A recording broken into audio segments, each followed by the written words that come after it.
Welcome to Oz Rock Rated One and Done, the podcast where, instead of rating an Australian band's whole catalogue, we take their obvious best album and have a yarn about it. With your hosts, Ben and Sam. Oz Rock Rated One and Done. Yes, here we are, back again, Ben with Sam, the Oz Rock Rated boys. Good afternoon, Back wherever with you're listening. A brand new format, don't we? We do. We thunk it up. It's Yeah. called One and Done, and it's to celebrate those Australian rock and roll artists that might not have enough albums in their catalogue to warrant the full Oz Rock Rated treatment. That's right. Well, actually, more specifically, probably artists with more than one album most of the time, but with one album that stands out so obviously that we would put it number one, that it's not worth doing a whole episode on. Would you agree with that? That's right. Yeah. Or they might only have 3 albums in their catalogue. Yeah, but And one might be a reformation album that was 15 years later that they put together because they were all broke. yeah, exactly. That kind of thing. There's another little category with 2 albums. We'll get to that a bit later. But Yeah. but don't get us wrong, we've still got the full package available that we will be working on, but these are little stopgap fillers, aren't they? Yeah, and if this is the first time hearing us and watching us now. Yeah, people we're on. might not know what we look like. Yeah, well, I was going to say, remember how many podcasts that you listen to and you're like, I wonder what they look like. And then you go look them up and then you're wildly out of what you thought. Do you think I look like I sound? I don't know. I don't think I do. What do you listen? So I listen to lots of true crime podcasts, and so I looked up what Phoebe Judge looked like. Who's that? Nothing like what I thought she looked like. Absolutely nothing like what I thought she looked like. I That's reckon- a criminal podcast, it's called. You get it wrong like 75% of the time, but every now and then you think of someone in your brain and you go, oh yeah, that's What'd pretty accurate. What do you think Hedley Thomas looked like? Oh no, Headley I got right. Oh, did you? Yeah, Ryan, who's he? Ryan Wolf. Yeah, Ryan Wolf, I didn't think he was that handsome. Oh, yeah, he's a dreamboat, isn't he? So we're just getting the hang of things, and so I've got a little video switcher here, and we're all going to try and do it all live, and I just realised that whole first part was just on me. So I'm going to switch here to split screen. There we go. We'll go split screen, and then whenever Ben's talking, I'll go to camera him and camera me.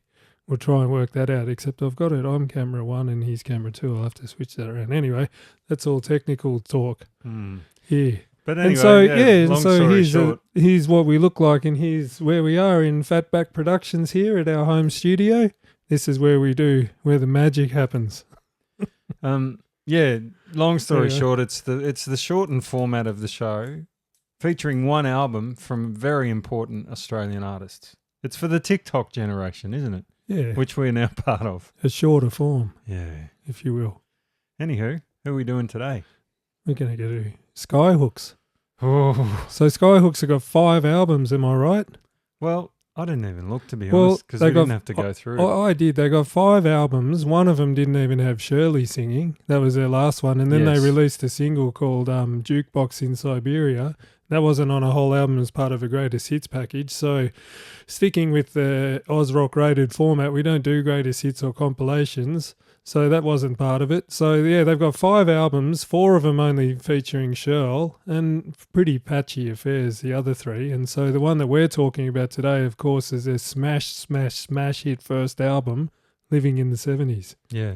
Yeah, that's a good point. I didn't even think to bring that up because I didn't think it was important, really. Well, But there's I a couple suppose other it is. bands that we're going to do that have only got 3 albums, and some have only got 2. And Yeah, but well, I suppose that explains our premise. Ego is not a dirty word in 1975. I know had that song on it. Ego is not a dirty word, and another big hit which was called "All My Friends Are Getting Married." oh yeah, But there's no way you could put that album above this one. Like we like to think that our regular shows, there's always a chance that we're going to have differing number ones, and we often do. that's right. But for Skyhooks and other all these bands that we've got planned for the One and Done series, there's no chance that you're going to put the albums that we're going to do above the rest of their catalogue. Yeah, and Skyhooks had a checkered history, and you can get in. We'll get into a little bit of it, but we won't be exploring the whole gamut like we usually do. We'll just be concentrating on this one album, Living in the 70s. And to be fair, a lot of times in the regular Oz Rock Rated format, we breeze through 5 albums anyway. If they got 13 albums, we just like, oh yeah, That one's not that great. Yeah, and then exactly. you sort of knuckle down. But this is really, really knuckling down for the TikTok generation, like you said, for the The attention deficit generation. short of attention types. Shouldn't say that because I've got it too. Oh, I've got a terrible can't. attention Yeah. span. I can't remember songs. I can't remember anything. All these boomers and Gen Xers walking around like Yeah. they're real deadly, saying, fuck kids, can't concentrate on fucking anything, mate. Like my kid's playing this game called Geometry Dash, and he loves it. And you make up little courses, and it's a little square that you go and you press it on your iPad. And I'm like kind of sucking through my teeth and going tutting and everything. And then I remembered, well, hang on a second, little game called Kickstart on the Commodore 64, where you used to make up your own courses on that. Why are you tutting it? Well, what? And then I had to pull my head in. Jeez, that was a good game. I had to wasn't it? wind my neck in, and then remembered how many hours we spent bloody playing Kickstart and making up our own courses on that. And here's this poor bugger trying to make his own courses in Geometry Dash, and I'm bloody clutching my pearls. Oh, you're a terrible father. Oh, yeah. You know, I my 25-year-old mate at work, Jackson, yeah. he plays Diablo at I home. don't even know what that is. Well, he's a mad Diablo guy, and he's just playing this game at the moment, this online game that's like, under beta testing or whatever. He's a tester, and he's making spreadsheets and shit about it. Oh. And they say that millennials and Gen Zers can't concentrate. Oh, yeah. Shut up. Yeah. Shut up, boomers. Yeah, shut up. Gen, whatever we are. What are we? Z. We're X's. X. Right. Yeah, so... oh, and sorry, thank you to our... to people who have commented on the other regular Oz Rock Rated. We had Carol leaving us a nice message, and I've had so many. There's so many of them. And so what we've come to realise is that the rating of the albums and everything is just a part of it, just a small snippet of why you're tuning in, because a lot of people like the nostalgia, don't they? Brings them back to their own childhood. A lot of the Generation X's and boomers that are listening to us, that harkens back to their childhood sometimes, doesn't it? Some of our yarns. Oh, all the time. Yeah. Well, that's what they... Oh, excuse me. There's a burp, water burp. They always say you got to make what you would like to hear. And we would like to hear this stuff, wouldn't we? Yeah, well, the references to Kickstart. That brought a flash of nostalgia back. Who we got to say good day to Tony. That's our truck driving mate. Yep. Oh, yeah. Shout out to all the truckies keeping Australia moving. Is that their slogan? Yeah. I love truckies. Shipping and steel. Shipping and steel. Keeping Australia. And it's a big market of ours, I reckon. A big target market is truckies. Yeah, so they've got hours in the truck listening to podcasts. Mick. Yeah. He's a regular... Oh, no, we've got two Mick fans. Yeah. Second, Mick 2, we'll call him. He suggested Divinals, which was on our list. Yeah, they're going to end up on this series because they were one where I went, oh, no, we're just going to all choose boys in town. Yeah, stand out. Yeah, Brent. Thanks, Brent, for commenting. Someone wanted Southern Sons as well. I can't remember who. Oh, that was Mick. Yeah. So they only had 2 albums. Mick wants Spiderbait or Rat Cat. They might be contenders for this series too. Yes. Aaron, Andrew, Michael. That's Mick 1. Michael. Oh, Michael. He's and shout out to Ray again. Ray's a big fan. G'day, Ray. Hello, everybody. And a big shout out to our friend John, who runs the Foves Are the Best People podcast, who just continues to smash it out of the park. Probably my favourite podcast at the moment. They just did the Future Spa album. Oh, yeah, John and Michael over there just doing great work, and also Danny and his 90s nostalgia music podcast, Just Ace. Go and check those guys out, please. Right. I think I've got the cameras going here properly now, so there we go. All right. Good. So just bear with us while we just kind of get into this. But here we go. Skyhooks living in the 70s, not living. No, not living. Living in the 70s. So what are we going to talk about this album, Ben? Well, let's start from the start, shall we? Released on the 7th of October 1974, 10 days before old Benji was born. Right. How about that? Drop your pen there, mate. Yeah, well, everyone will be able to see what we do now. Dropping pens, farting, drinking water. Oh, you just swallowed on the mic. Sorry. Got to number 1 in Australia on the ARIA charts. Were they ARIA then? They were probably no, it was the Kent Report or something. Music the Kent Report. Music Report, I think, was number 2, did it, or number 1? Number 1. Yeah, right. With 330,000 sales, which is like, I think about 7 times platinum. Yeah, in Australia it is. Yeah, that's huge Massive numbers for huge Australia. numbers. And was produced by Ross Wilson. Daddy Cool fame. Yeah, him out of Daddy Cool and Mondo Rock. What do you think of Ross? Well, apparently he's a wonderful fella. Oh, really? Apparently, and again, I'm the name dropper on this show, but a mate of mine plays drums with him and reckons he's a fantastic fella. There you go. I've heard the complete opposite. Right. But I've got nothing to base it on, so I shouldn't say that.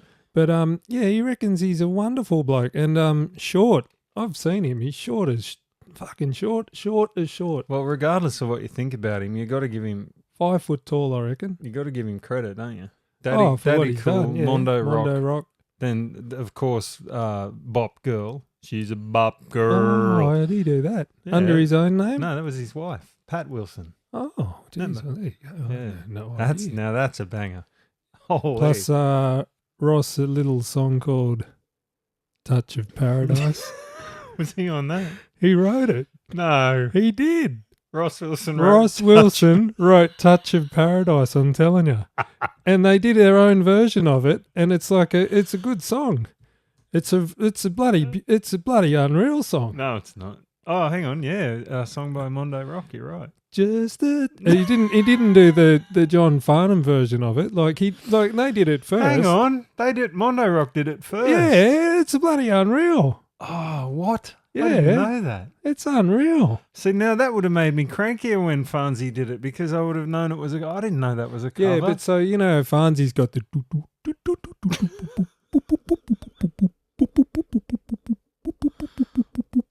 No. You know, all that stuff in it. And like the Ross Wilson one is real good. It's got keyboards and guitars and drums. I don't believe you. Oh, I'm telling you. It's unreal. Our listeners can make up my mind on that. Go and have a listen to the Mondo Rock version of Touch of Paradise and tell me what you think. Bloody unreal song. Wonderful. You know what the first thing, you know on Google now how it says people also ask. The first drop down is, did John Farnham write any songs? He wrote fuck all. Oh no, I think he wrote something off that Age of Reason album. He wrote a couple, but he didn't write You're the Voice. That was written by some other lad. Chris Wilson, his name was, but not the Chris Wilson. Someone who's currently swimming in a swimming pool full of money made out of unicorn bones. Yeah, he wrote that, what? Going, Gone or something. I don't know. He wrote something. But anyway, we're not here to talk about Farnsey. Actually, nobody's requested Farnsey, thank God. No, well, he's not rock. Yeah, so produced by Ross, and all songs on this album are written by Greg McCainch, the bass player, except for track 8, which we'll get to in a minute. But the band Skyhooks were made up. We won't get into the history of them and everything like that. Suffice to say that the classic lineup and the lineup featured on Living in the 70s is Graham Shirley Strawn on the vocals, who needs absolutely no introduction. Sadly not with us anymore. R.I.P. Varley. Redmond Red Simons on the guitar. Bob Bongo Starkey on the guitar as well. Greg we've already spoken about. And Imants Alfred Freddie Strauchs on the drums. Yeah. Freddie's his nickname. They've all got nicknames except Greg. Very, very theatrical band, shot out of a cannon, just straight into the Australian psyche, onto your TV screens. They were like a burst of colour and movement, weren't they? They were like, they kind of hit after the psychedelic 60s and everything, didn't they? They weren't part of that. They were part of the 70s, obviously. This album came out 74, did it? Yeah, I just said that. 74, yeah, just before you were born. Come on, mate. You should know when I was born. Sorry, everyone. I know when you were born. I didn't know when this was born. I made a big deal out of it. Right. So psychedelia and everything had all finished. So who do you reckon that their influences were? Well, that's the thing. There's none. No This is so unique. I reckon they might have been listening to kind of Frank Zappa and the Mothers and some of that stuff? And was that Hair musical and stuff out, like that kind of stuff that was sort of pushing the boundaries a little? Maybe. But This to is me, boundary this doesn't- pushing music, isn't it? Oh, absolutely. Like as far as chord structures and arrangements and all that sort of stuff, it's definitely pushing the boundaries. It's not like your 3-chord rock and roll. But if you think about it too hard, you kind of get a little bit blown apart by it, because for this to come straight out, I mean, they had a history before this. They were a band before this album came out, but this was their debut album. They were signed to Mushroom Records on a whim, basically. They were doing the circuit around Melbourne and a little bit of touring, but then they just got together. Greg had all these songs. They got together, recorded them, and it came out like this. And you think, What the? where did it come from? Like you say, it might have been a little bit of Zappa and stuff, but I don't hear any of that. Like No. I don't. Nothing in this music reminds me of anybody else, which is really common in most of the stuff I listen to. It's just, this reinforces everything that we think about classic Australian rock and roll, because this doesn't sound like anything I've ever heard. Well, it could only have come out of Australia. Australia. Specifically. I don't think this could have come out of Sydney. No, it's very Melbourne. It's very Melbourne. Well, of course, there's Toorak Cowboy and what's the other one on there? Yeah, Carlton, Lygon Street Street, Boogie, Limbo. Yeah, we'll get into the references. So we'll get into the weeds and all of that. But and you know what I like about doing this? I listen to this album a lot. I actually love this album. What a are you lot saying? of the Oz Rock rated stuff I don't listen. Like, I hadn't listened to any Hunters and Collectors, for example. Oh, right. But So you're familiar with this one? Oh is that- yeah, big right. time. Well, And On that note, let's have a listen yeah. to the first. Like, as far as first album or first tracks on first albums go, this has got to be up there with "Welcome to the Working Week" by Elvis Costello. My favourite track one, album one. Oh, What's yours? my favourite track one Track one on a debut album. on a debut album. Oh, come back to me on that. I'll have a think about it. All right. There it goes.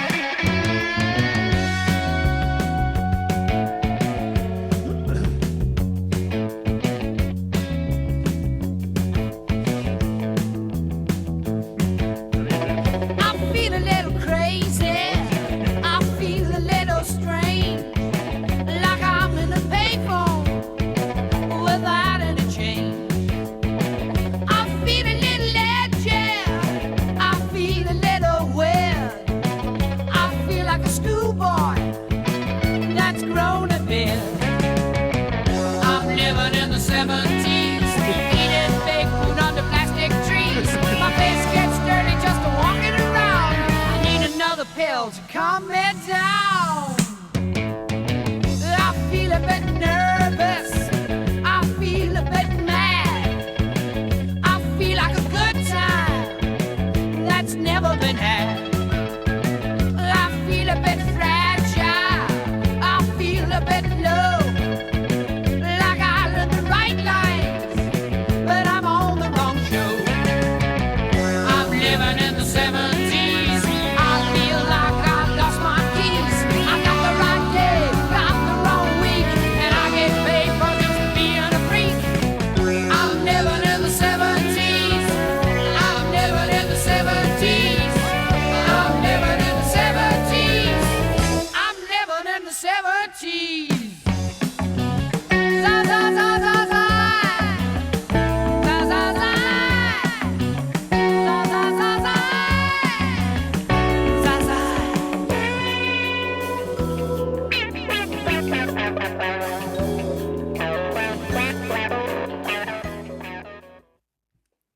How good. Oh, What's man. what's the first thing that gets you with that? For me, it's the the production. production. Oh my God. Unbelievable. How That the drum fuck sound. do you make it sound like that in 1974? It's like a big warm blanket that just wraps around you. That Everything's bass so guitar. clean and Oh like man, defined, and the vocals, like, man. can you imagine making something sound that good? Like, imagine those boys recording that and listening back and going, I wonder if they knew. fuck. I wonder if they knew. I wonder if they listen back and they're like, oh, yeah, it's pretty good. Or if they're like, oh, well, it's not fucking Sergeant Pepper's. Or, you know what I mean? Like it makes Yeah. you wonder whether Maybe- they knew it was great. Maybe Surely. everything sounded good then. Well, I think a lot of stuff did. Where was this? This is Mushroom, did you say? Well, I don't know where they recorded it. Yeah, I didn't can't know. find anywhere. Would have been somewhere big, you would reckon. Like, Well, let's get into that. Oh, here we go. TCS Studios in Melbourne. That Well, sounds there like you a TV studio. yeah, God knows. But they knew what they were doing back then because they had to, because they had one shot at it and that was it. It's not Yeah. like they could bloody have 4,000 tracks and 68 takes of stuff. Oh, they could, but it's like money. But, oh man, the production. So that's the first thing that grabs you. And then the second thing grabs me is those chords underneath the solo. Oh man, Like- the guitars in this are just so good. So good. That solo where he goes. "Wap, wap, wap, wap, wap." So who's the soloist? Is it Red or Bongo? You know what? Let's talk about Red. I reckon it's Red. I'm not sure, but There's one song where he actually calls out Red, where he says, "Take it, Red" or something like Yeah, that. And yeah. he does a solo, and it's no, that's later on. yeah, But yeah, not that song, but yeah. I think it was, but I can't be sure because they shared duties. It was another example of the classic twin Australian Oh. guitar attack. Got that in my notes, Man, and no one really thinks about him, I suppose, because you got the Angels and AC/DC, etc. but But this is genuine twin guitar firepower out of Australia. yeah, but the Australian listeners, I just want to get off on a little tangent now that we're talking about Red. But all of our Australian listeners of a certain age will recognise Red Simons from Hey Hey It's Saturday, who Yeah. was in the house band and then was the host of Red Faces with the gong and all that stuff, and considered himself a bit of a TV personality. But Yeah. I've got vivid memories of watching that when I was a very young kid and thinking that Red wasn't playing, that he was just there. He Like- always looked like that, didn't he? He He was up in always- the band and he was kind of just strumming like chords and stuff, and Yeah, it but didn't you look know like he why? was playing. Because he didn't play what you expected them. Ah, He was always playing his own stuff. Even like, because they like in the house band, they would play, covers and back other musicians up and stuff like that. yeah. And they'd play, lead-in music and walk-off music and all that sort of stuff. But Red was always just noodling around, and you can hear it in the Skyhooks so vividly. Also, obviously, that what he was doing. But yeah, I think that's him. But man, what a combination, him and Bongo. Speaking of Bongo, he's got cancer, the poor yeah, bastard. it just got announced, and they've come back into the charts, haven't they, off the Yeah. back of that news? So And they were going to tour, and they had to That's right. cancel it. Poor Yeah. Bongo. I'll get well soon. well, the thing about Red, he's a very, very smart man. Super smart. Very smart man, I reckon. That's what I always got from Hey Hey, when he was kind of very cutting, and like he was kind of like the Simon Cowell before Simon Cowell, I suppose, like as far as tearing these poor bastards to shreds on Hey Hey It's Saturday and gonging Red, like gonging people and everything. But super smart guy, I reckon. Well, he had that Probably whole rich character. too. Oh, he's super rich. Yeah. But he had that whole character, didn't he? Like the mean guy, but he's anything but. Is he a from- nice guy? Well, from what I gathered, like the docos I've watched, that there's a really good doco on YouTube actually of him, and he goes out and visits the crash site of Shirl and all that sort of stuff. Anyway, that's but that solo where it goes, "Wah, wah, wah," don't you think that predates Yankee Rose by at least? Yeah, what, right. Steve Vai, 8 there you years. go. Oh, right. I reckon Vi ripped him off completely. Yeah. Oh, she's beautiful. Wah, wah, wah, wah. Well, there you go. Maybe Steve Vai was more than 8 years. Like when did that stuff came out? Late 80s, wasn't it? Oh, I thought it was more like 84 something. I don't know. Anyway, Anyway. I was just thought I'm probably completely wrong. Like making your guitar talk. Oh, mate, he fucking plays guitar. He makes the fucking thing talk, mate. Should hear him, mate. He makes it talk. Wah, wah, wah, wah. I don't know Why what don't mean you by come that. over here? Wah, wah, wah. Oh, she's beautiful. She's beautiful. Whoa, whoa. So there you go. Well, All right, we're calling it that Yeah. Steve Vai's directly influenced by Red Simons. There you go. Hey, it's Saturday's buffoon. Oh, he wasn't a buffoon, wasn't he? He was the mean guy. Yeah, he was. So you got those beautiful bass. You got those beautiful guitars. You got Freddie's immaculate drums. Oh my god! that so drum good. sound. It makes me want to go take all the bottom heads off all of my drums and make them all concert toms and put gaffer tape on them. And How good's that groove though? Oh, It just man. makes you want to dance like Michelle and Ferret. what's the bass, isn't it? Well- Like, How often do you hear Greg McCain referenced in the Great Australian Bass Players? He should be at the top. should I tell you something about Greg? You ask my friend Nick Dalton, he will tell you that he is the greatest The bass player top. ever. Should I tell you something about Yeah. Greg? He was Farnsey's touring bassist for a long Oh time. yeah, he was too. I knew that. Yeah. Long time. Well, he didn't need the money. He must have just liked being out on the road. Long- Anyway. long time. So Didn't you wear got the all cowboy hat with Farnsey though, did he? Was no. he the cowboy hat guy? Because they all had their own persona sort of things, didn't they? Like Red kind of looked like a demon or like an alien or something, didn't he? Or, Yeah, Red used to wear like the cape. yeah. Bongo had like a bit of a demonic look as well, but Bongo a little bit. was a demon, sorry. Yeah. No. Well, Red Well, was too, Yeah, kind they of. both were kind of But monsterish. Bongo was very, well, they were all a bit androgynous. Yeah, well. Shirley was the reluctant dresser upper, so he Uh-huh. always looked a little bit normal, but Well, he had was a that, plumber, wasn't he? yeah. But he had Plumber. that curly hair and angelic good looks. Remember Greg- he was on that show? Shell? Yeah. What was it called? It was called Better Auction Homes and Rescue? Gardens. Rescue Squad? No, he was on Better Auction Homes and Squad. Gardens. Oh, okay.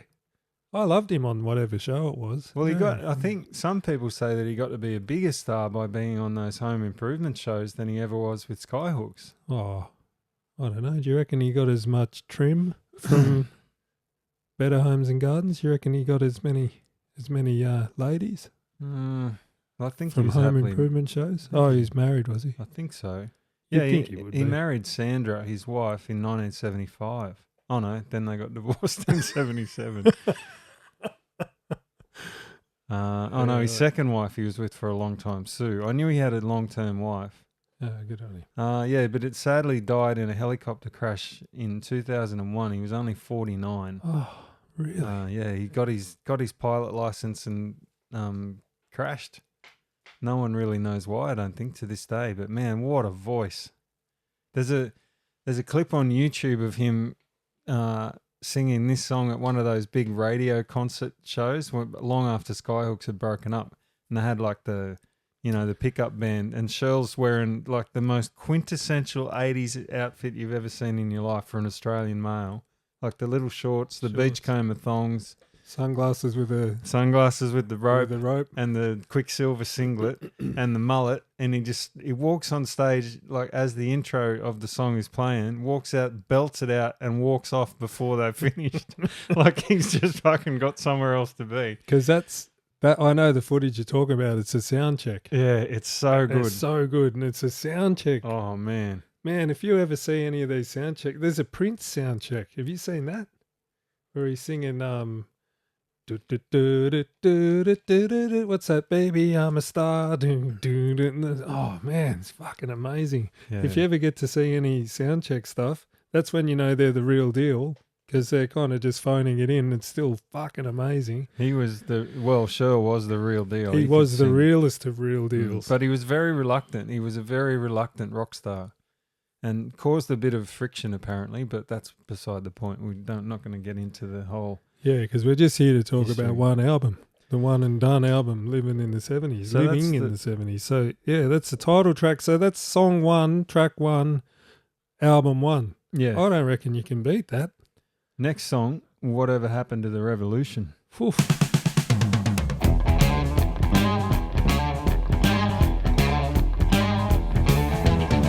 Whatever happened to the revolution? We all got sold and drifted away. Whatever happened to the revolution? I think it died just yesterday. Whatever happened to the revolution? We all got sold and drifted away. Whatever happened to the revolution? I think it Just a bit of a cheeky stab at the hippies, I think. Yeah. We all got stoned and it drifted away. Nobody knows what was it all about, I think, because it's obviously 74. And I think that was just a bit of a poke and saying, well, what changed? What did you accomplish, you dirty, stinking hippies? Still relevant today, I reckon. People all bloody whinging and protesting and stuff and not doing a fucking thing about anything. Like when everyone in the States all whinging about Trump, and then what was the percentage of people that didn't vote? Like, oh man, it's all still relevant, I reckon. Yeah, I suppose if you look at it from that point of view. But I like think 50 years ago, and it's still relevant today. What a song. The main thing that one, for me, is just, again, reinforces how good of musicians they are. Man, that's good. Yeah, what's that little guitar part? Just little trills. Little trills, are they? And they both doing it, or one guitarist is doing the trills and the other one's playing the thing, I suppose. The other one's kind of doubling the bass, but sort of up an octave. But that's the kind of stuff that blues dudes lose their shit about. But then you get...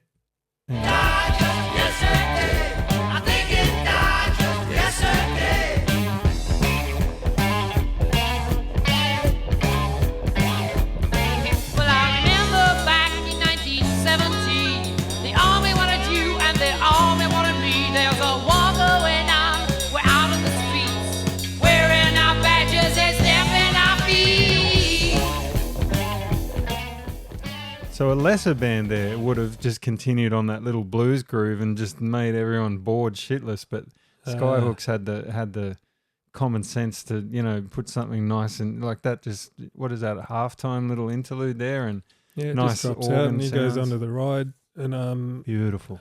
You reckon that's a Ross Wilson touch? That's usually a producer kind of touch. No, I reckon they had all these songs fully formed. Like Greg, from what I know about Greg McCain, he's not the kind of guy that's just going to bang out a 12-bar blues over 3 minutes make all the... He seems like one of these guys that's just a super, super musician. Like tells everyone what they're meant to be playing and knows everyone's parts. Oh, absolutely. He would have had all... I was thinking about that today. Like, I reckon he would have had most of the parts in mind when he had them written and said, right, I read you do this bongo, you do that. And they would have put their own touches on it. But he would have had... Like, he's the kind of guy that goes, no, you two don't play the same thing. You play... Yeah. You're playing this, and he thinks about harmony and all that kind of stuff. It's pretty fucking incredible. Goes and sits at the piano and tells them what notes they're going to sing in the harmony lines and all that sort of stuff. I reckon he's that guy. Yeah, for sure. And I think he wrote all of, he wrote all the lyrics, obviously, but I think he wrote Shirl's melodies as well. Ah. Baldwin Calling, track 3, the first of the Melbourne references. Oh, I love this song.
What a treat.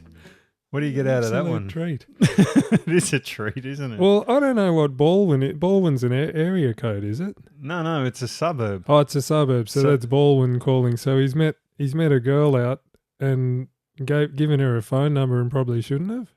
Yeah, ultimately, what I get out of this, and there's a key line at the end, which clues you up to it. But he's out at the pub. He gives this girl his number. And next thing he knows, he's trapped in the suburbs. Oh. And he's got kids, and he's thinking back, hey boy, that's Baldwin calling. And I think it's either somebody warning him. Gotcha, yeah. It's either somebody warning him, hey boy, that's Baldwin calling. Like, don't touch it. Yeah. Because right at the end of the song, he says, She sure knows when she's got a good catch and she just won't let go. She's been searching for the perfect match, her ambitions with your dough. A brick veneer prison is waiting for you. How good's that line? A brick veneer prison. See, I've got to start listening to the lyrics more. Yeah, you just smile when she turns the screw and you ain't safe when you get home. She's going to call you on the telephone. Oh, see, I always Pretty got out of clever, it that he was at the pub and he gave his phone number to someone and they started ringing and he was like, oh, shit, it's from some suburb. I don't know what Baldwin is. It's like real suburbia, is it? Well, as far as I know, I thought it might have been a real rough kind of suburb and he's like, oh, shit, what have I done? Fuck, I hope I'm not wrong. Oh, no, well, it doesn't matter because that's what you got out of it. No, See? it is. It's a suburb. Well, and what I got out of it was what I got out of it. So that's the beauty of what we're doing. It's only 10 k's east of Melbourne CBD, but back in the 70s, that would have been Heaps. outer. Yeah. Yeah, what are we, 18 k's out, and back when I bought in 2007, it was the outer suburbs here, and now there's bloody suburbs 40 k's away. Yeah. So that's what I get out of it. Brick veneer prison is the giveaway, I reckon. Like he's just got... He's either thinking back, why did I do that? Or he's getting warned that's Baldwin. Yeah. It's a voice from the future. Yeah, like don't answer that call because it's from Baldwin and you don't want to end up out there. Yeah. I just like the riffs. Oh, it's so good. And another... And it's a different drums. It's a different drum sound on that as well. Like they kind of changed it up a little bit. Like, Yeah. oh man, what a treat! And a good example because it starts out with the ding ding ding ding ding ding ding, like the blues shuffle kind of thing, and then just veers off into fantasticness. Well, that's what I was going to mention. Is how easy would it to be for that song to come out sounding twee because of the bass line? So easy. It's that one. What do they call that? Yeah, the like 1-5. Yeah. That bass line. It could come out sounding daggy as hell, but somehow they make that stuff cool. And they could have just kept on that 12-bar progression and just made it boring as fuck. Oh man, yeah, so good. Anyway. The next one, track 4, Horror Movie, was it the biggest? I think it was the biggest single from here because it got the number 1 in Australia, whereas Living in the 70s only got to 36 or something. You should play it, but it got absolutely smashed on Countdown. I remember there was a time where it was you couldn't turn Countdown on without that being on. I'll tell you why in a minute. Let's have a listen. Okay, good.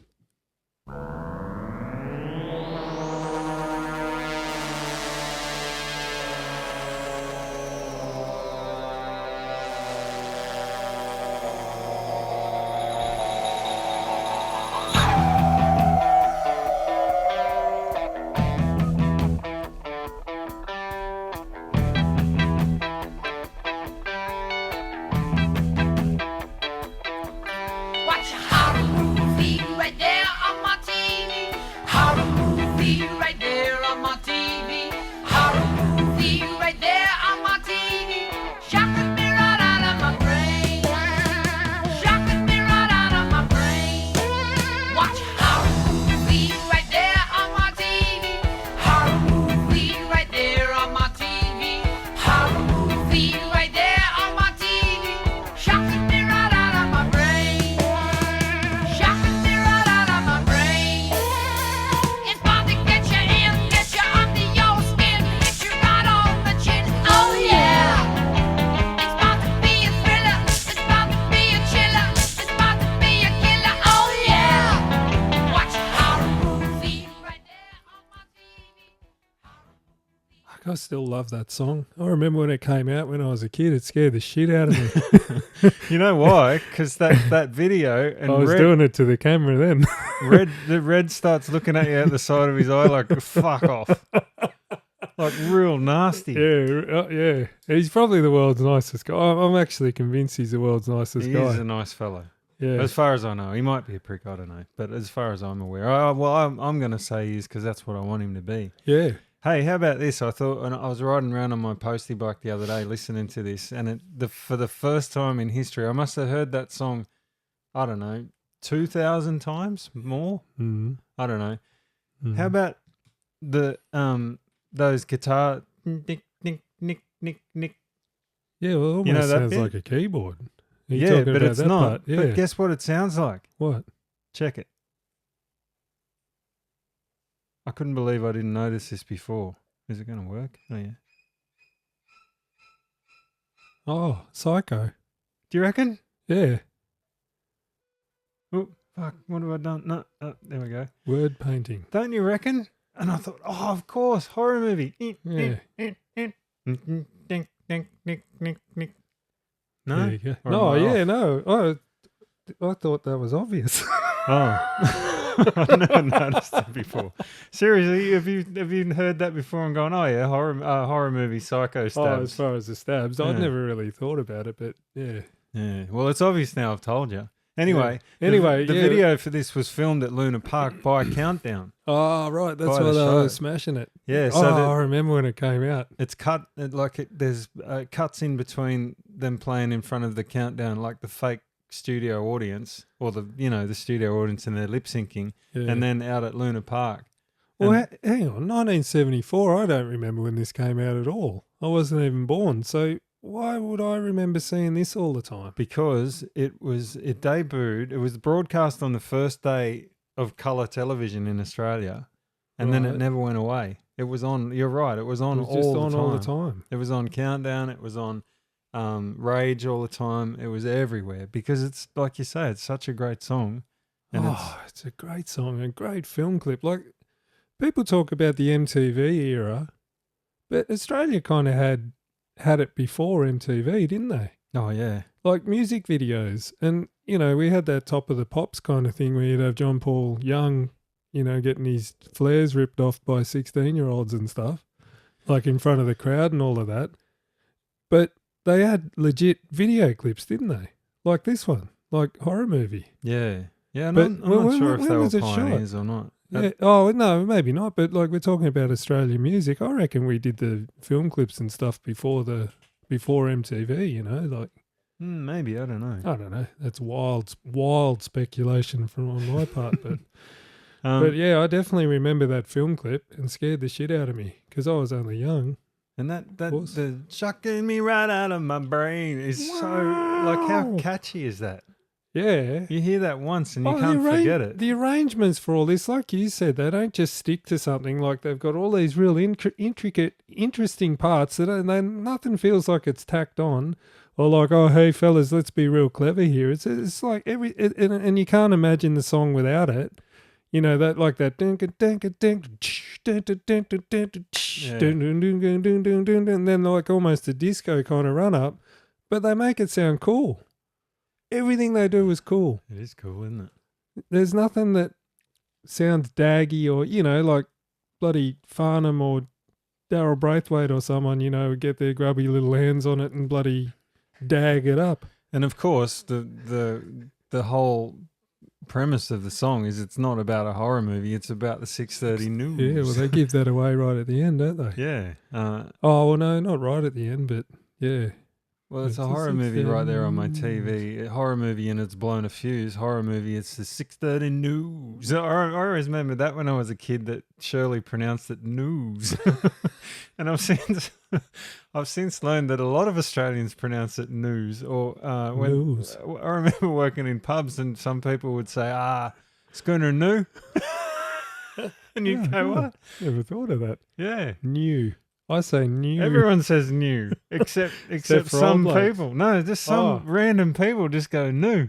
New. Yeah, and I thought, I remember hearing Shirley sing it when I was a kid and thinking, is that how you say news? God, I heard my son, my 9-year-old, saying "hooya." Oh, that's the West Australian. The West Australian accent. Yeah. My kids have got the WA accents, I suppose. Totally understandable being born here and all. The public's waiting for the killing and the hating. Switch on the station. Oh, yeah. They do a lot of selling between the firing and the yelling, and you believe in what they're telling. Oh, yeah. What a song. How good. Who wrote? So Greg wrote everything. Yeah. Jesus Christ. And it's And no shocking one me ever right out. talks to- Remember when everything was out? I'm going out of my brain. That's out of it. I'm off my brain.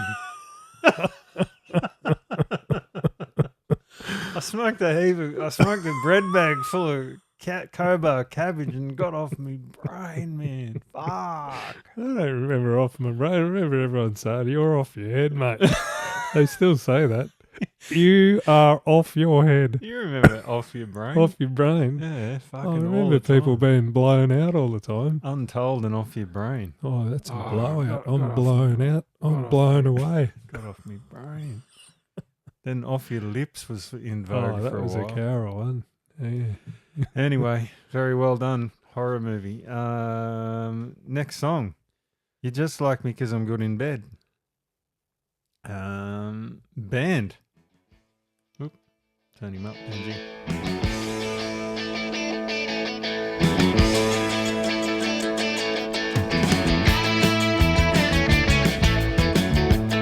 Listen to that bass. Just like me 'cause I'm good in bed. You just like me 'cause I'm good in bed. You just like me 'cause I'm good in bed. You just like me 'cause I'm good in bed. Just like me 'cause I'm good in bed. Yeah, that's what your girlfriend said. You just like me 'cause I give you some head. You just like me 'cause I'm good in bed.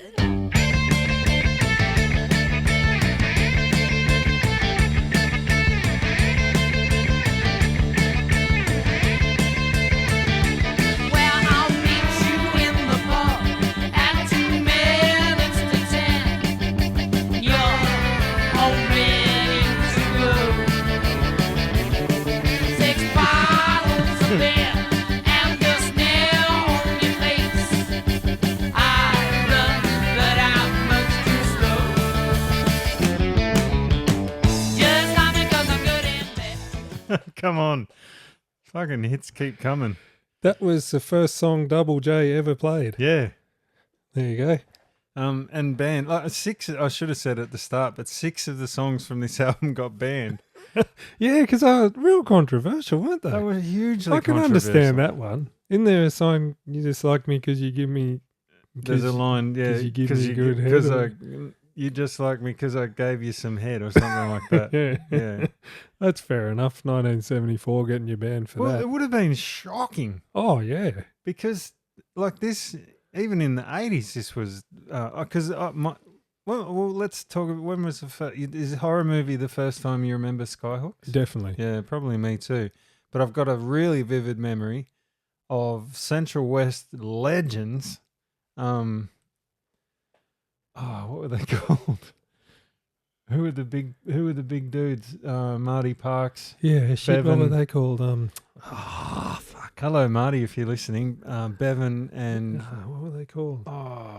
fuck. No idea. No idea. I remember walking into the Cowra Civic Centre one time Oh, I was at that. and No Idea were playing, and this is a cover band in the Central West New South Wales, and they were playing this song, and I remember Really? being shocked.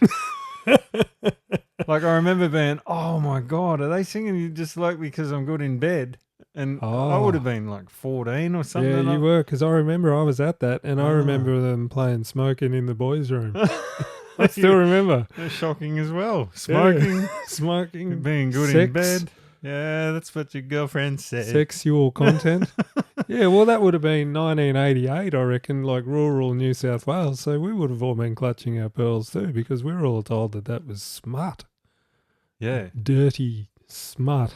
Well, But which leads on. But let me just tell you a little thing about Greg, because I'm intrigued by the bloke.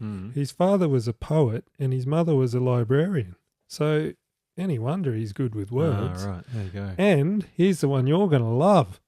He's in the bloody You're the Voice film clip. I knew that. Oh, Yeah. Yeah, I knew he had a close relationship with Farnsey, but I choose to ignore it. I wonder if he wrote any Farnsey songs. He might have Oh. written "Give Me a Reason" and "I'll Come Running." Probably. But he was by far the coolest because he had the white suit and the cowboy hat. Yeah, the cowboy hat. Man, that's burned into my brain, Well- that outfit. That outfit's burned in my brain because it's Jukebox in Siberia. Oh, well, should we address that elephant in the room? I don't really want to talk about it because it was such a low point. Well, let's just touch on that, and then I want to touch on one other thing as well. Should I touch on my other thing first? Yeah, touch. What album is Touch of Paradise. Crazy Heart on? What's Crazy Heart? Oh, it's just my crazy heart. Remember that song? No idea. I searched everywhere for it and I can't find it anywhere. And it's my favourite Skyhooks song. And now I'm starting to think it's not even a fucking Skyhooks song. I'm sure it's not. Are you sure? It's 100% Shirley singing it. I'm sure of it. And I'm like, oh yeah, I love living in the 70s because Crazy Heart's one of my favourite songs. And then I'll go and listen to it and I'm like, oh, what's going on? You've dreamt that. Oh, well, if I have, I've dreamt up the greatest song ever. It's Like when Paul McCartney dreamt up Yesterday or whatever. It What is it? You're looking I it up? found it. I've never heard this in my life. Oh, it's a belter.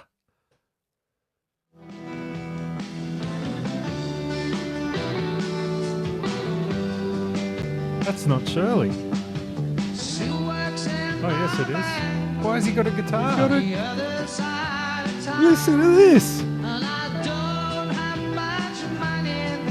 Oh my God. Wait till the chorus kicks in.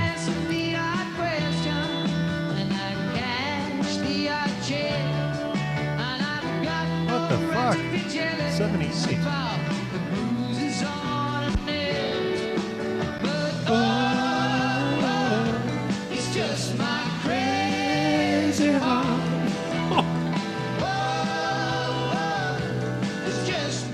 That's not very good. What? No way. You got to listen to the album. And I couldn't find it on any of the albums. He's It must pretending be to on play something. that beautiful Les Paul too. What's going on there? There's another Skyhooks song that I'm sure has got heaps of marimba and stuff in it. I can't think what that is either, but it must be on other albums or something. That's he's written that himself. That's a good song. That's on an album called Straight in a Gay World. Oh, so it is on a Skyhooks one. That was their third album, which did nothing. Oh, and it had $1 Million riff on it. Yeah, that's $1 Million not- oh, riff. geez. $1 Million riff. Yeah. That's awful. Well, what were some of the other, while we're touching on it, what were some of the other Skyhooks hits? There was All My Friends Are Getting Married. Yeah, there was Women in Uniform. Women in that was their other Uniform, big that was a one. pretty good song. Women in Uniform. That's pretty rockin'. That was a good song. Yeah, but there was I don't remember much else of any of their other sort of stuff. if our listeners want to dive into the Crazy Heart era, then they can go and do that. But we're here to talk about bloody. Living in the 70s. Yeah. And so what's the next song? Are we going through song by song? So Well, Carlton... we don't know what we're doing, so we may as well. It's working so far, isn't it? Oh, I just like having a yarn, and I'm pretty sure, like I said, like our listeners actually like hearing us yarning. How long are we going? 52 minutes. Ah, fuck. Yeah, no, we're all right. Lygon Street Limbo. Sorry, Carlton, commas, brackets.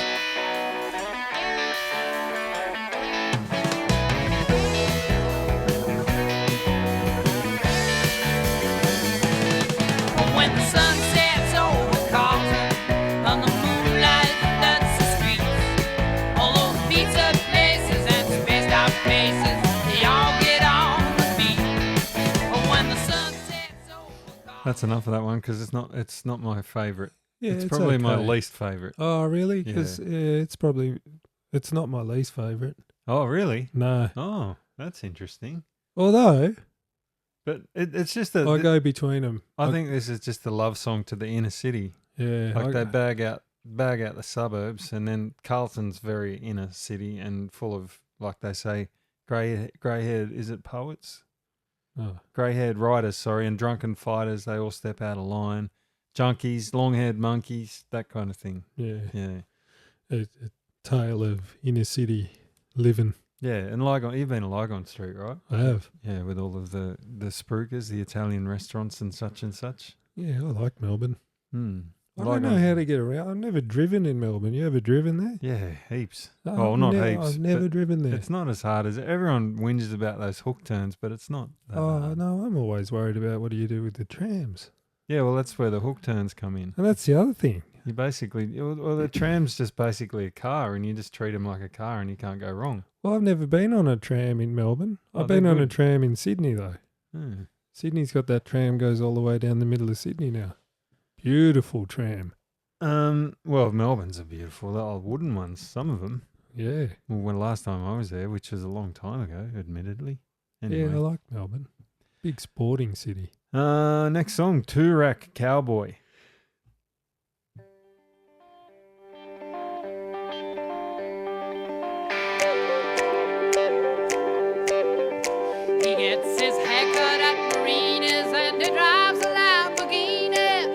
finest thing that ever walked this earth. Well, his flat is just divine. He buys yogurt and buys wine. $1 million is what his worth. Well, he's a village playboy, two-rack cowboy, yes he is.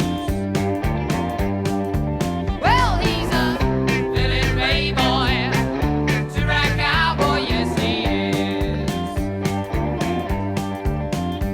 Well, he does all his grands and he's got lots of game. That's probably my least favourite Oh, song. really? Yeah. Why? Oh, I don't know. Just because of the country, like it sounds like a joke song, you reckon? Yeah, it's kind of a bit. But how good's the vocals at the start? It's all right. Oh, he's sang so high. Well, my favourite thing about this is how he says that his flat is just divine. He buys yogurt and buys wine. And that made me think, oh, yeah, in 74, yogurt was probably like real fancy. Yeah, they wouldn't have had like. Do you remember having yogurt when you were a kid? I don't. Remember that stuff came out and it was like hard yogurt? Fromage frais? No, what they call it? Remember? Yeah, creme fraiche. Yeah. That's what they call it now. But, yeah, it was a yogurt, like a strawberry yogurt, and it was like, and it wasn't runny. It was like hard, like a. It was like, it wasn't a petit miam. It was like, it was called fromage frais or something. Fromage frais. I think that's what it was. Fromage. And that, when I was a kid, that blew my mind how good, delicious that was. And the other thing that blew my mind is when pasta and sauce came out. Remember that? That was a delicacy, wasn't it? Fromage frais is a soft, creamy cheese thing. Oh. I know exactly what you're talking about. It was like a fluffy, hard yogurt. Hard yogurt. Remember that yum. came out? Oh, no, petit miam was just a little tub. tiny, little tiny tubs where they got Remember you. those ads? They were great ads. Say it, Jerome. Petit miam, Jerome, and he was a real famous actor. He might have even been Dougie the Pizza Boy, Jerome.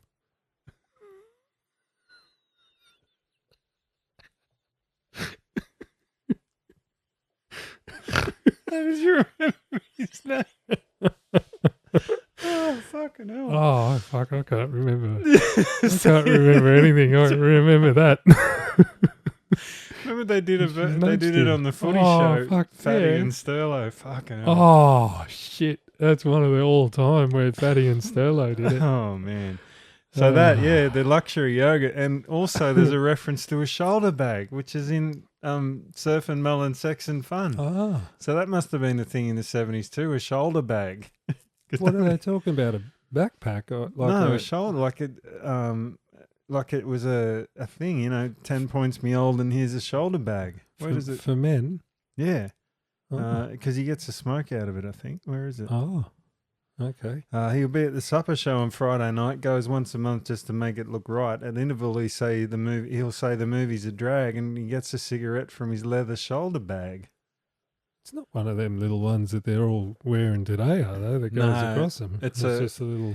I think like a tote bag, Oh, yeah. Yeah. Shoulder bag. He's a village playboy, cowboy. I know why you like it, because you're a wordsmith. Oh, it's very good. Very good. Oh, it's not my favourite. It's great. Let's get that out of the way. Coming up. Yeah, how about this one? Is this your favourite? It could be. I know it's your favourite word.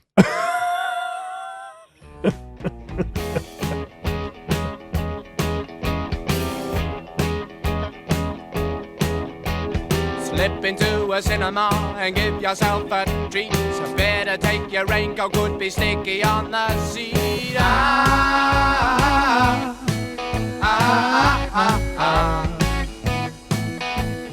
Open up your twisties and open up your thighs. Picture start to flicker as your hand moves down your thigh.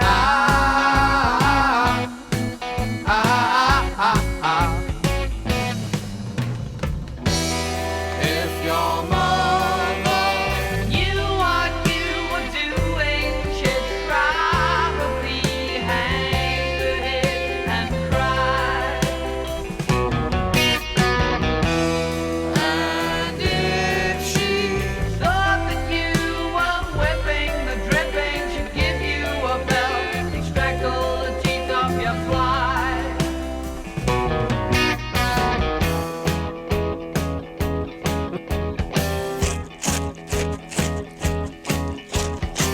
munchy, munchy twisties. Their shorts are such a drag. Is that Red singing? Yeah, it? that's Red. He wrote it. This is he wrote it. the only song on the album that wasn't by Greg. Yeah, right. Far out. It's interesting stuff, isn't it? It's like, what sounds like that? Nothing. Nothing.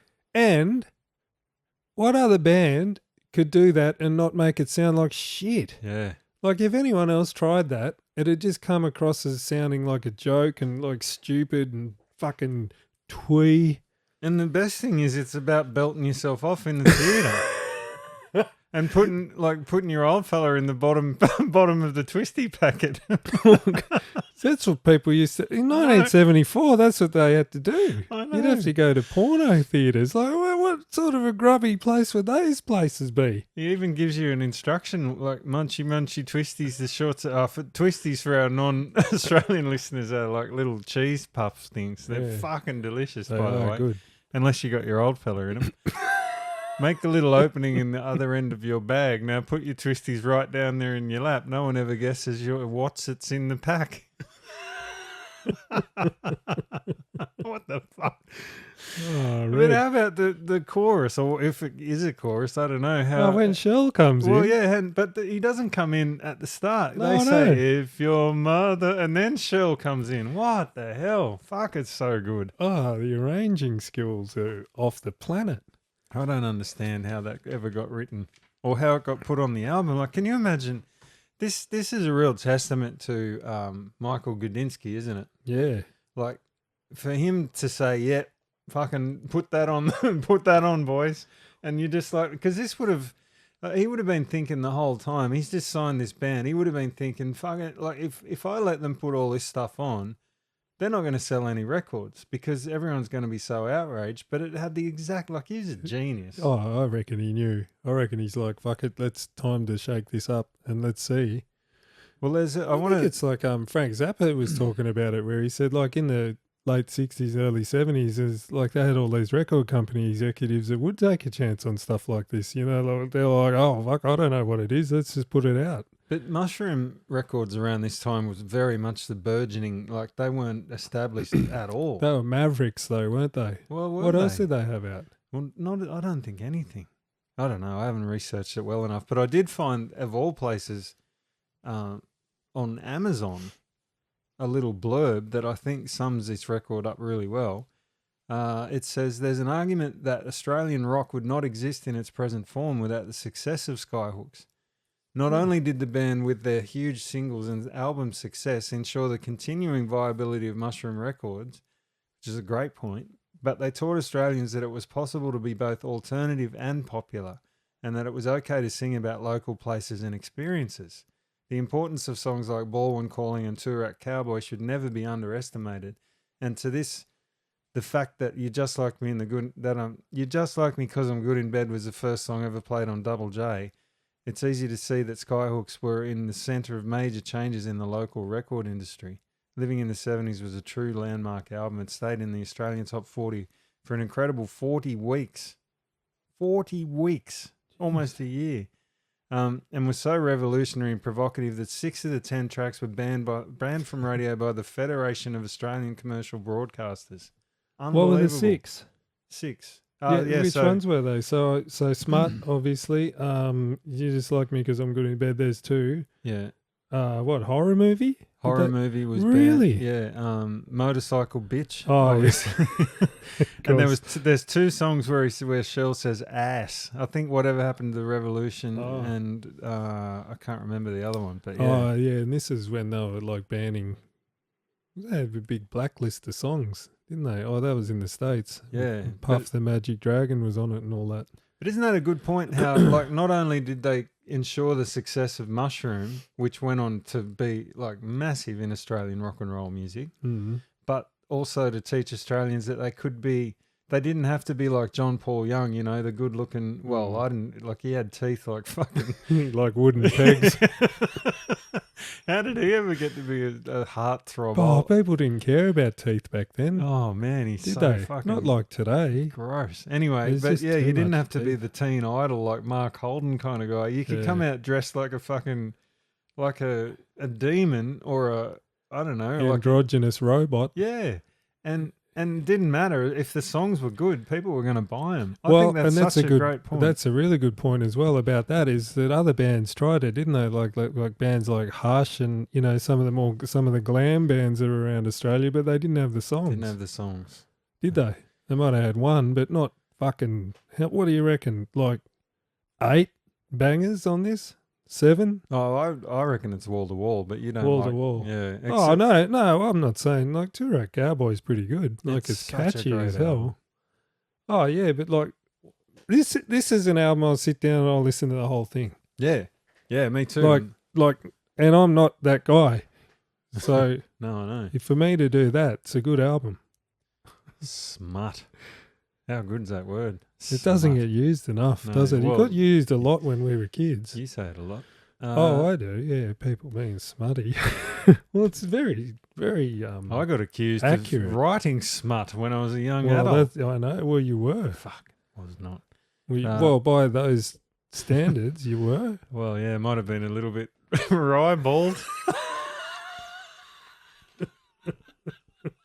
I heard someone on a movie the other day say ribald. I thought maybe I've been saying it wrong my whole life. Surely not. Well, that was the name of a magazine that most people did not buy.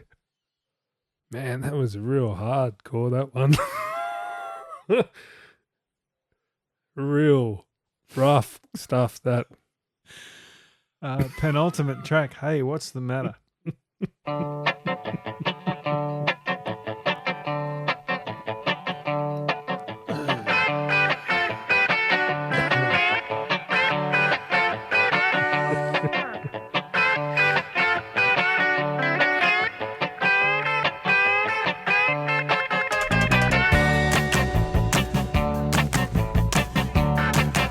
I said, hey, what's the matter? Hey, what's the matter with you? I said, hey, what's the matter?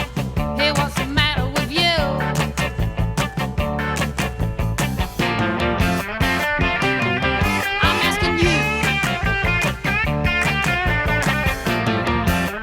I'm asking you. Oh, wait.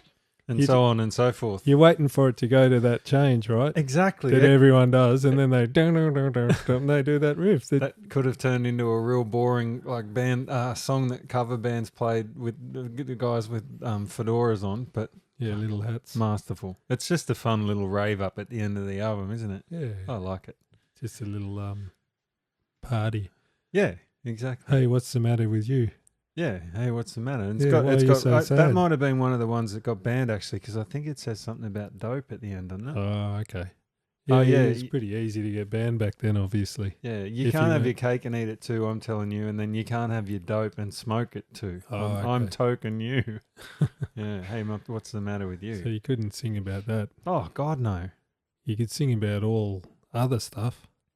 I Like- remember in the early 90s, and it wasn't just one or two fellas, it was a lot of people that used to drink in the pub that I worked in when I was a kid. And the general consensus, because there was quite a few people that used to smoke marijuana that would come into the pub and have a schooner or whatever. And to a man, like the pot smokers were looked down upon, like fucking, like, viciously derided for their smoking habits by fellas that would sit in the pub all day necking schooners, but they'd see a bloke that might have had a cone before he come down the pub and would be fucking dope smoking bastards, fucking Yeah. useless, like Oh, I remember really that. viciously put down. Because But- that was back in the days when it was a gateway drug, wasn't it? Like where everyone was, it's a gateway drug, and they're going Yeah. to start shooting up heroin any second now. But how did Sort that of ever thing. happen? Like blokes like full blown alcoholics would look down on pot smokers. Yeah. Oh, it still blows my mind. Anyway, it's beside the point. Last track off what is probably one of the greats. Where would you have it? This album, Yeah, would you have it in your top? top Oh. 10. Oh, top 10. Top 10 Australian albums. Really? Oh, absolutely. Well, That's a big call. I was going to say top 50. Nah, top 10. I'd have it in my top 20. Oh, hang on. If you're going to go because it's hard because I'd have probably 5 Chisel albums in my top 10. That's what but, I mean. Okay, so if you're Hang on. thinking... Have a top, think about it while we play. Top 10 Australian artists, maybe. Have a think while I play the last song, Motorcycle Bitch.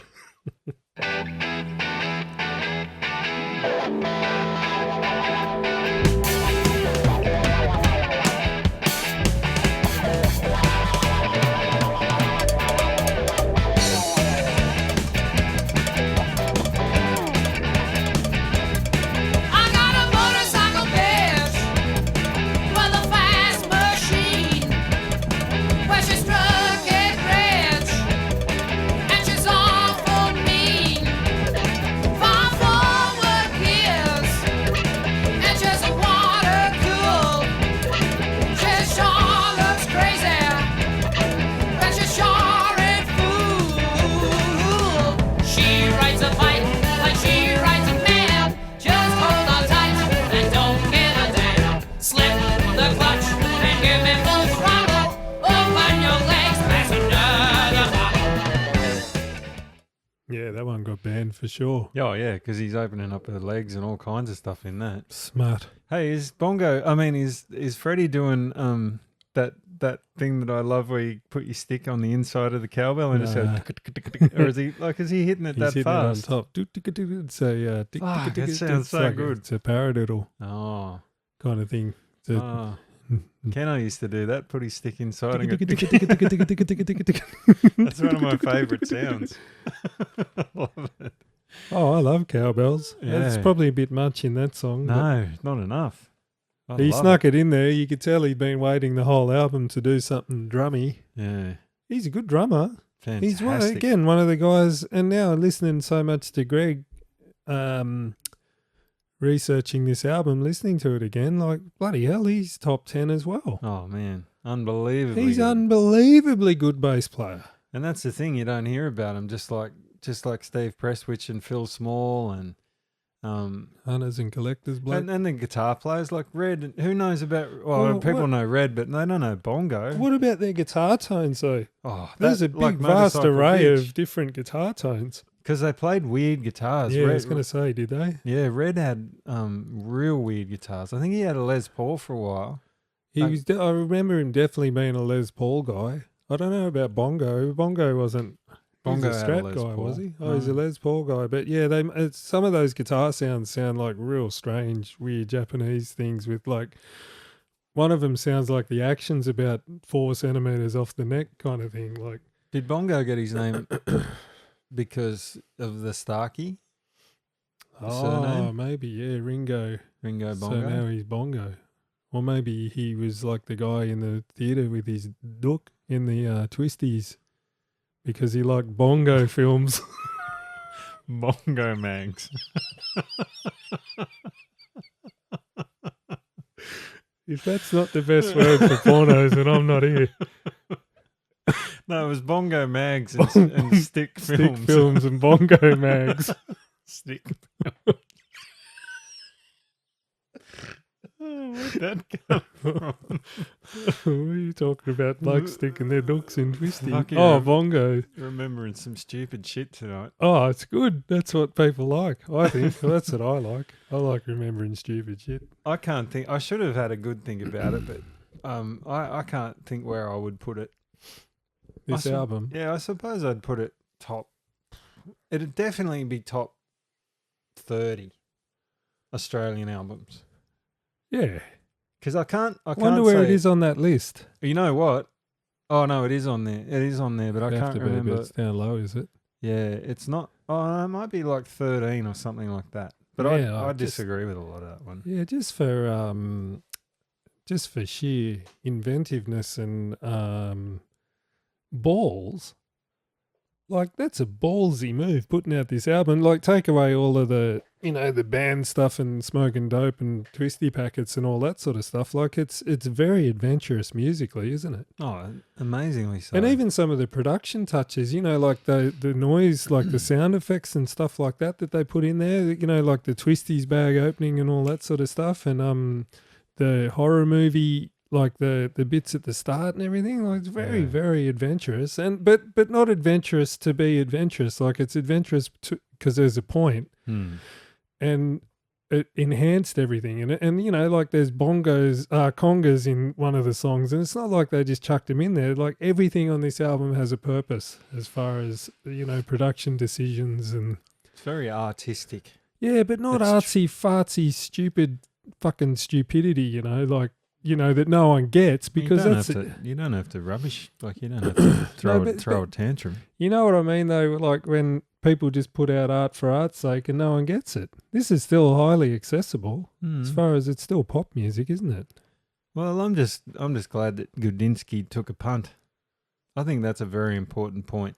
Oh, because without him, who knows if it even gets made? Like they might have just died on the vine. What about Ross Wilson as well? He's got a part in all of this as well. Like they could have said, "Hey, we got this band called Skyhooks, and they got a song called Motorcycle Bitch. Do you want to produce them?" And he went, "Oh fuck, yeah, why not?"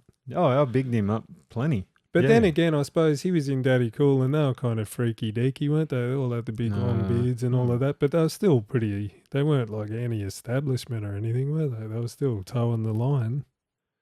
I don't know much about them. No, I don't either. I'm more of a Mondo Rock guy. Oh, shit. You know, someone's going to suggest them.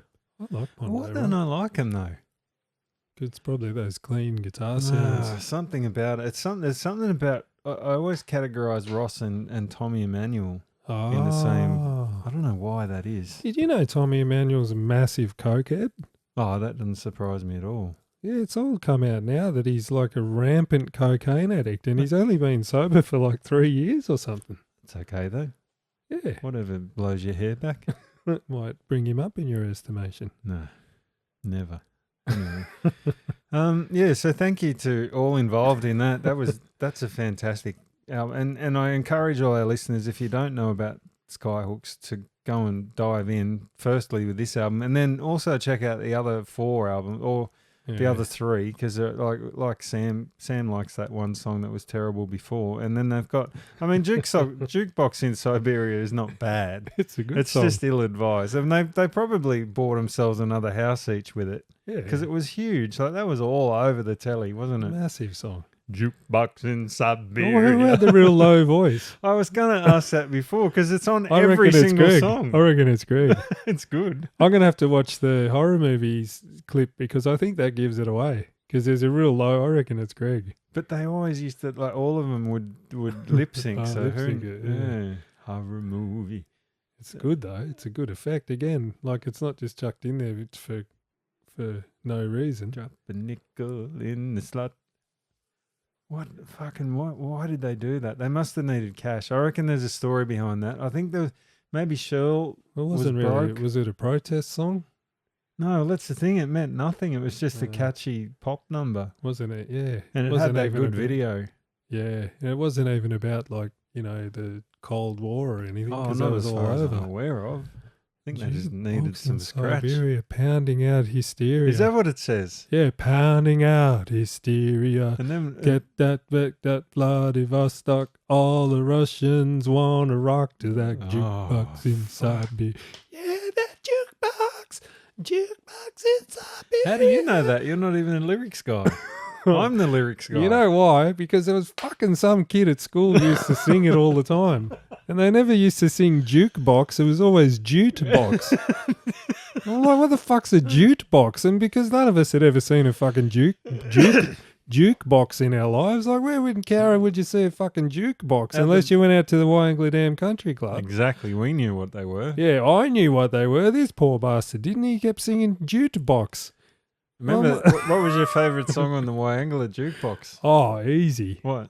Bon Jovi. Oh, Living on a Prayer. Living on a Prayer. Yeah, that was huge. God, that got a flogging out there. So we're talking about Wyangla Dam Country Club. Anyone ever been there? Hopefully it's still there. I still love that song, by the way. Which one? Living on a Prayer? Oh, yeah. Oh, all time. Wanted Dead or Alive, more so. Well, that was his solo effort, wasn't it? No, that was on Slippery When Wet. Was it? Oh, fuck yeah, it was. Come on, mate. Oh, I'm thinking that Young Guns song. Yeah, you're thinking of the Young Guns. Blaze of Glory. Blaze of Glory, sorry. And my other one was the Paul Hardcastle. What was that song? Boom, boom, boom. Let's go back to my room. Was that Paul Hardcastle? No, it was was that? Oh, he had Paul Carrick or something, wasn't it? Paul We Hardcastle. can That's do it all night. Boom, boom. I was watching a show about Stock Aitken and Waterman the other night.